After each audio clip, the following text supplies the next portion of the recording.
পারে, বিশ্বাস এবং সাহায্য করার অঙ্গীকার করতে পারে। কিয়ামত পর্যন্ত আমরা যারা নবীর উম্মত হয়ে আসবো, আমাদের সবচেয়ে বড় দায়িত্ব হবে তার রিসালাতের ঘোষণা দেওয়া এবং তার সাহায্যের জন্য এগিয়ে যাওয়া। প্রশ্ন আসতে পারে, তার রিসালাতের ঘোষণা দিলাম, সাহায্য করবো কি করে, তাকে পাবো কোথায়? তাকে পাবেন কোথায়? মানে কিয়ামত পর্যন্ত কোন হায়াত পাবেন না, উনি তো একদিন বিদায় নেবেন, নিয়েছেন। কিয়ামত পর্যন্ত তাকে সাহায্য করার নামান্তর হচ্ছে তার আদর্শ পড়ে আছে, ওই তাকে সাহায্য করা। তার আদর্শকে যারা ধারণ করবেন, নবীজির আদর্শ দুনিয়াতে যারা বাস্তবায়ন করার চেষ্টা চালাবে, তাদেরকে আপনার সাহায্য করা ওয়াজিব, আপনার জন্য হক। লা তুমিনুন্না বিহি ওয়া লা তানসুরুন্না। যারা আরবি গ্রামার জানে, কত কঠিন শব্দ জানেন, এটা লাম দিয়েছেন আবার তাকিদ দিয়েছেন, মানে সাকিলা। অবশ্যই এখন আপনাকে মানা লাগবে তার রিসালাত। এই পৃথিবীর বহু মানুষকে আমরা দেখেছি তারা আল্লাহর স্বীকৃতি দিয়েছে, কিন্তু ওই জামানার রাসূলের স্বীকৃতি তারা দেয়নি। এই জন্য তারা বেঈমান হয়ে মারা গেছে। এটা আবু জাহেলের নাম শোনেন। এই লোকটা আল্লাহ একজন আছে, ও বিশ্বাস করতে, ওর জীবনী পড়েন। কোরআনে বহু জায়গায় আল্লাহ জিজ্ঞাসা করছেন নবীজিকে, ওয়ালাইন সাআলতাহুম মান খালাকাস সামাওয়াতি ওয়াল আরদা লা ইয়াকুলুন্নাল্লাহ। ইলাহি আয়াত। কেন ওদেরকে যদি আপনি জিজ্ঞাসা করেন আবু জাহেলকে যে আকাশ আর জমিনকে বানিয়েছে, লা ইয়াকুলুন্নাল্লাহ, গ্যারান্টি দিয়ে বলে আল্লাহ বানিয়েছে। আল্লাহ একজন আছে, আল্লাহর একাত্মবাদের স্বীকৃতি আবু জাহেল পর্যন্ত দিয়েছে। যেদিন বদরের ময়দানে যাবে, সেদিন কাবার গিলাফ ধরেও কাটছিল সকালবেলা।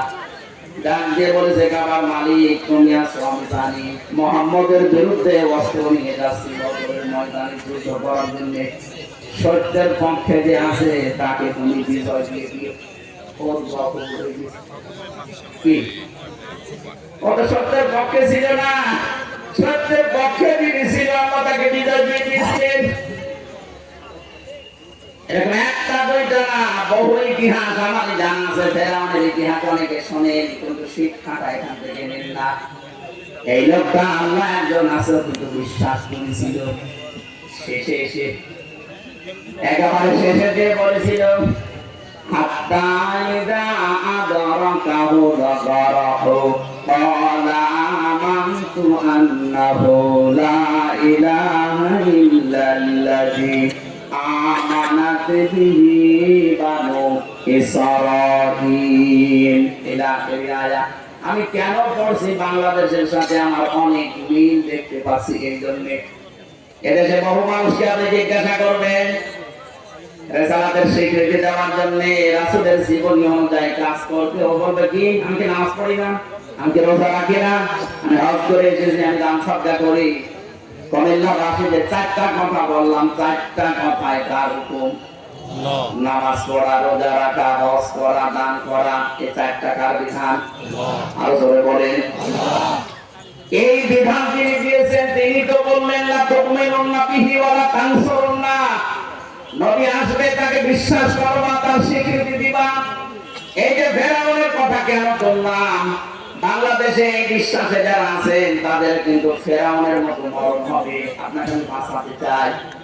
ওই লোকটা যখন ডুবে যাচ্ছিল, ওই সময় বলেছিল, আমি ঈমান আনলাম, ওই আল্লাহর উপরে ঈমান আনলাম যার উপরে ঈমান এনেছে বনি ইসরাঈলেরা, আমি তো মুসলমান। এরপরেও ফেরেশতারা আমাদের মা পানির ভেতরে বারবার সুবাই কেন? আল্লাহ তখন জবাব দিয়েছেন, এখন শব্দের দিকে খেয়াল করেছেন। ওকে তো আল্লাহ একাত্মবাদের স্বীকৃতি দিয়েছে যে আমি ঈমান আনলাম আল্লাহর উপরে, যার উপরে বনি ইসরাঈল ঈমান এনেছে। তাহলে স্বীকৃতি তো দিয়েছে আল্লাহর প্রতি, কিন্তু ওই জামানার যিনি প্রেরিত